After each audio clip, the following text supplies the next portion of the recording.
Yo, what's up, France? You just swapped out your prime minister like it's a croissant run. Big changes, big vibes. So who is this new dude calling the shots? Meet Michel Barnier, France's latest prime minister. Now, this wasn't your average, run-of-the-mill political handoff. This was a long time coming. We're talking record-breaking delays, political dramas, the whole shebang. Barnier's appointment? It's a big deal, my friends. It marks a turning point for Macron, for France, for that baguette-scented air we all secretly crave. We're diving deep into Barnier's world, his journey, and what this all means for the future of France. Buckle up, buttercups, because things are about to get interesting. Michel Barnier.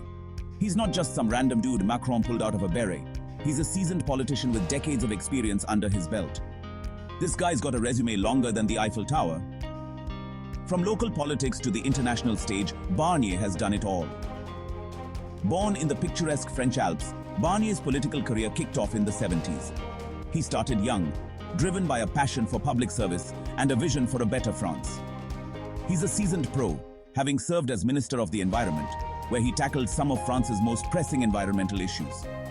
Later, he took on the role of Minister of European Affairs, navigating the complex waters of EU politics. And let's not forget his stint as European Commissioner for Internal Market and Services, where he played a crucial role in shaping EU policies. Remember Brexit? Yeah, that whole mess. Barnier was the EU's chief negotiator, the man who stared down Boris and the Brits. It was a high-stakes game, and Barnier was at the center of it, demonstrating his exceptional negotiation skills and unwavering resolve. Talk about a tough gig. He's known for his calm demeanor, sharp intellect, and ability to navigate complex negotiations. Whether it's dealing with environmental policies or high-stakes international agreements, Barnier has always been the man for the job. Basically, he's the guy you want on your side when things get heated.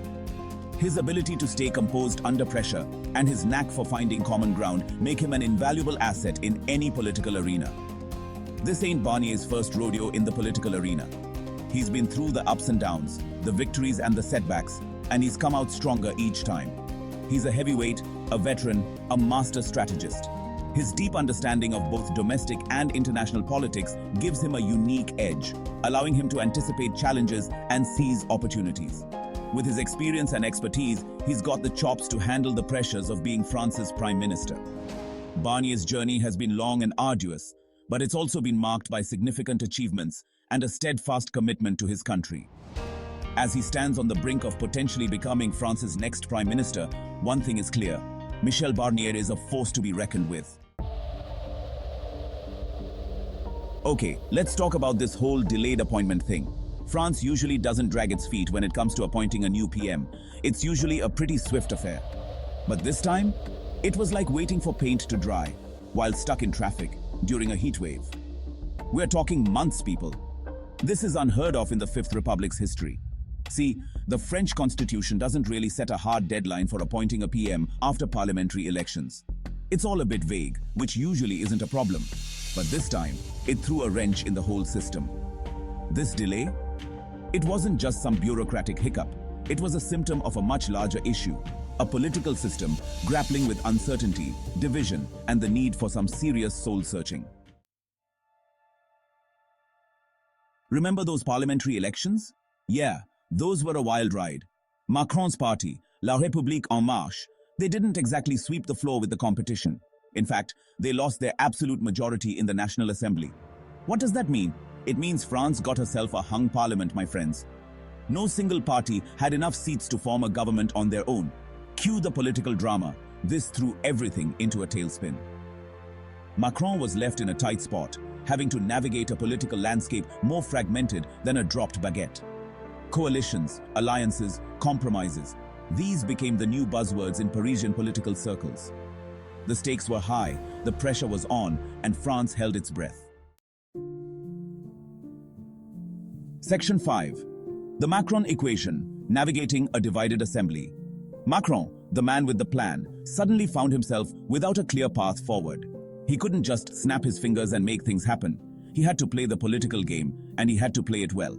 The problem? Macron's centrist approach, while generally popular, made it tricky for him to cozy up to other parties.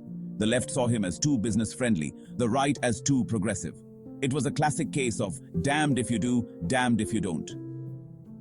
Forming a coalition government? Easier said than done. It would require major concessions, compromises that could potentially alienate his own base and water down his reform agenda.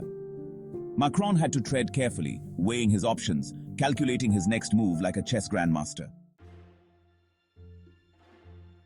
Section 6. Enter Barnier, Macron's calculated gamble. So, why Barnier? Why now? Well, after weeks of speculation, backroom deals, and enough political maneuvering to make your head spin, Macron finally made his move.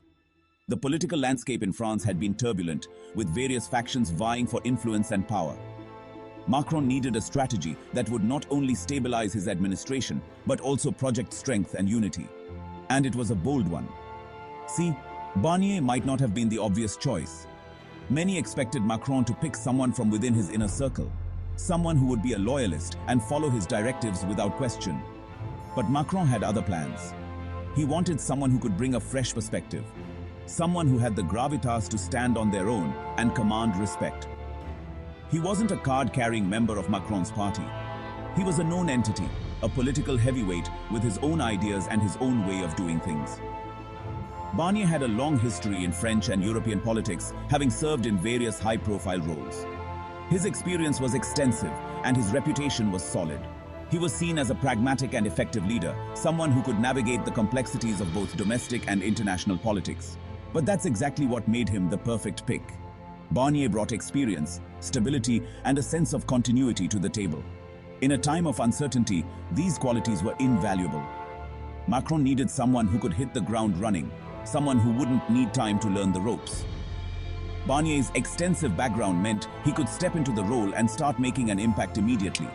He was someone who could command respect across the political spectrum, someone who could potentially bridge the divides and get things done. In a polarized political environment, this was crucial. Barnier had the ability to bring different factions together, to find common ground and work towards shared goals. His diplomatic skills were well known, and his ability to build consensus was a key factor in Macron's decision. It was a gamble, no doubt, but a calculated one. Macron was betting on Barnier's experience and political savvy to navigate this new, uncertain political landscape. The stakes were high, but the potential rewards were even higher. If Barnier could succeed, it would not only strengthen Macron's administration, but also set a new standard for political leadership in France. It was a move that could redefine the future of French politics, and only time would tell if Macron's calculated gamble would pay off. Section 7. Prime time for France, Barnier's agenda and obstacles. Michel Barnier, a seasoned politician, is stepping into a role that demands not just experience, but resilience and vision. His agenda is packed, and the obstacles are formidable. Barnier's to-do list? Let's just say it's not all baguettes and berets. It's a complex mix of economic, social, and international challenges that require immediate and strategic action. He's stepping into a pressure cooker, my friends. The political climate is tense, and the expectations are sky high. Top of the agenda, the economy, stupid. France's economic health is a critical concern, and Barnier knows it.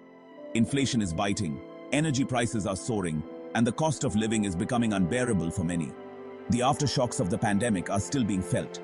The healthcare system is strained, and the economic recovery is slow. Then there's the whole social unrest thing. The streets are alive with the voices of discontent. Remember those yellow vest protests? They were a wake-up call, and the echoes are still loud and clear. Yeah, people are still frustrated. The demands for justice, equality, and better living conditions haven't gone away. They want change, they want action, and they want it now. The pressure on Barnier to deliver is immense. The urgency in the air is palpable. Every delay, every misstep could lead to more unrest.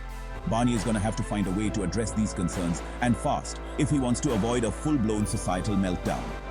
His leadership will be tested like never before. The stakes are high, and the room for error is minimal. The political debates are heated, and the public's patience is wearing thin. And let's not forget the international stage.